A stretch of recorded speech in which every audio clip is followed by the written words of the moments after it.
Okay. Children, today I explain the concept of the composition of a function.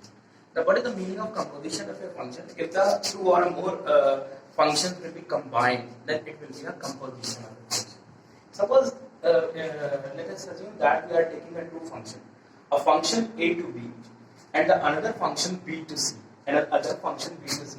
Children, remember that the range of f is see, both are same. So the range of f is equal to the domain of G. It should be. It is compulsory. It is compulsory for the composition of a function. The range of f is equal to the domain of G. What is the GOF of a function? The mixture of the two functions. The mixture of f and g is a GOF. GOF is a mixture of the two functions f and g, and the GOF is a to c. Remember, the GOF is a to c. यानी जो third function हमारा बना GOF, एक function हमारा f है a to b, एक function हमारा g है b to c. इन दोनों से एक कंबाइंड फंक्शन GOF बना जो हुआ a to c. a to c मतलब उसकी डोमेन a हुई और उसकी रेंज c हुई. और how will you find the GOF? GOF x is equal to g of fx. g of fx का मतलब जैसे सपोज हमारा ये कोई x था और उसको हमने फिर एक f फंक्शन में डाला तो ये बन गया हमारा fx. तो हम लोग जानते हैं ना y is equal to fx होता है. y is equal to fx यानी x की वैल्यू 1 रखी तो वो पहला वाला y बना, फिर दूसरा वाला y बना. तो x था उसको हमने एक फंक्शन f में डाला तो वो fx बन गया. फिर यहाँ पर एक इस fx को मैंने g फंक्शन में डाल दिया, इस fx को मैंने g फंक्शन में डाल दिया तो ये g of fx बन गया. ये g of fx बन गया. ऐसे ही आगे चल के एक मान लो एक h फंक्शन है तो इसको मैंने h वाले फंक्शन में डाला तो ये h of g of fx बन गया. तो इस प्रकार से ये चलता चला जाता है और ये नए नए कंबाइंड फंक्शंस बनते चले जाते हैं. खाली x था उसको हमने f फंक्शन में डाला तो वो fx फंक्शन में चला गया. fx को मैंने g फंक्शन में डाला तो वो g of fx बन गया. इस g of fx को मैंने h फंक्शन में डाला तो h of g of fx बन गया. है ना. ये एक एग्जांपल के थ्रू तुमको समझाते हैं कि इन सारी चीजों का मतलब क्या है. सपोज ये x जो है वो चिप्स है. तुम बच्चे खाते हो, तुम लोग चिप्स का बहुत शौकीन है, सारे के सारे बच्चे खाते होंगे. x जो है मान लो चिप्स है. हम लोग जब देखते हैं तो जो एक फैक्ट्री है और वहां पर उसका काम है पैकेट को बनाना. तो पहले तो अचानक से तो चिप्स के पैकेट नहीं बनते. ये मान लो x जो है वो चिप्स है तो ये डोमेन है. जैसे एक फंक्शन है ना, पहला वाला फंक्शन है a to b तो उसमें जो a मैंने ले लिया वो चिप्स ले ली. a जो है मैंने चिप्स ले ली तो ये डोमेन जो है वो बहुत सारे चिप्स हैं और ये एक फंक्शन f हो रहा है. ये एक f फंक्शन है कि उस चिप्स को एक पैकेट में डाला जा रहा है. तो f जो फंक्शन है हमारा, जो f फंक्शन है वो a to b है. a हमारा चिप्स है, f फंक्शन उसको क्या कर रहा है, उसको पैकेट में डाल रहा है. f फंक्शन उसको क्या कर रहा है, उस चिप्स को पैकेट में डाल रहा है. तो ये जो b हमें मिल रहे हैं ये अब हमें पैकेट, खाली पैकेट, उसको उसमें भरे हुए पैकेट मिल रहे हैं. यानी b क्या है हमारा, b जो यहाँ पर a to b है, a क्या है, चिप्स है.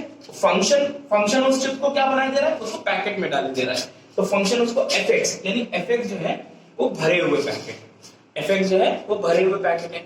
यानी एक इंसान चिप्स को पैकेट में डाल रहा है और वो आगे की ओर बढ़ते चले जा रहा है.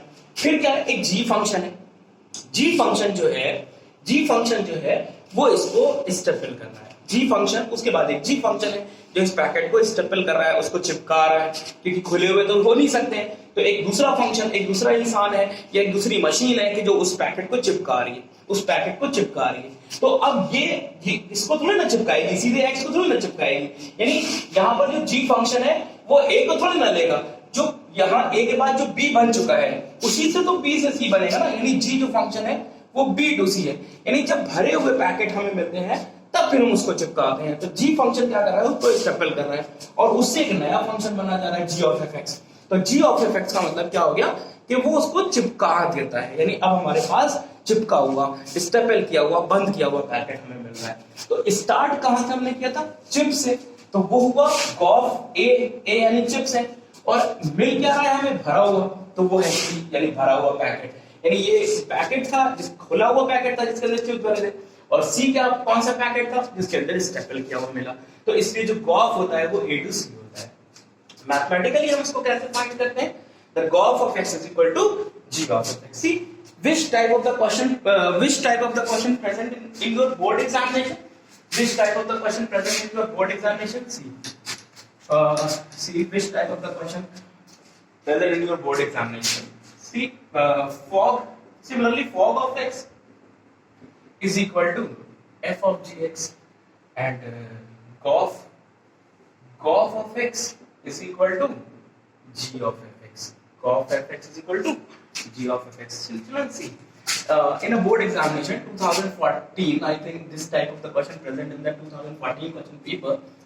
Suppose fx is equal to x plus 1 upon x minus 1, and gx is equal to x square plus 1. X square plus 1. You have to find the fog and gof. You have to find the fog and gof. How will you find the fog? How will you find the fog of x? How will you find the fog of x? It is f of gx. It is the fog of x is f of gx. What is gx? Gx is x square plus 1. Now substitute the value of gx. So it is f of x square plus 1. It is f of x square plus 1. Children, see, the fx is x plus 1 upon x minus 1. Suppose what is the value of f2? It is 2 plus 1 upon 2 minus 1. What is the value of f3? So put x is equal to 3. So 3 plus 1 upon 3 minus 1. What is the value of f4? So it is 4 plus 1 upon 4 minus 1. So what is f of x square plus 1? It means simply f2 means you have to put x is equal to 2. f3 means you have to put x is equal to 3. So what is the value of f of x square plus 1? It means you have to put x is equal to x square plus 1. So it is x square plus 1 plus 1 and x square plus 1 minus 1. So it is the final answer is x square plus 2 upon x square. It is the final answer. Similarly, how will you find the gof of x? How will you find the gof of x? So the formula is g of fx. The formula is g of fx. Children, what is fx? The fx is x plus 1 upon x minus 1. Substitute the value of fx. So it is g of x plus 1 upon x minus 1. See, gx is x square plus 1. What is the value of g1? It is 1 square plus 1. What is the value of g2? It is 2 square plus 1. What is the value of g3? It is 3 square plus 1. What is the value of gm? It is m square plus 1. So similarly, what is the value of g of x plus 1 upon x minus 1? Can you substitute this value here? So it means x plus 1 upon x minus 1 the whole square plus 1. It is the gof of x. In the board examination, the question was what is the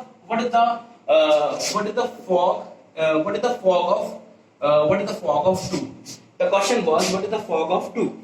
So it is the fog of x. It is a fog of x. So put x is equal to 2. The fog of 2 will be 2 square plus 2 upon 2 square. It is your answer. And I do these questions.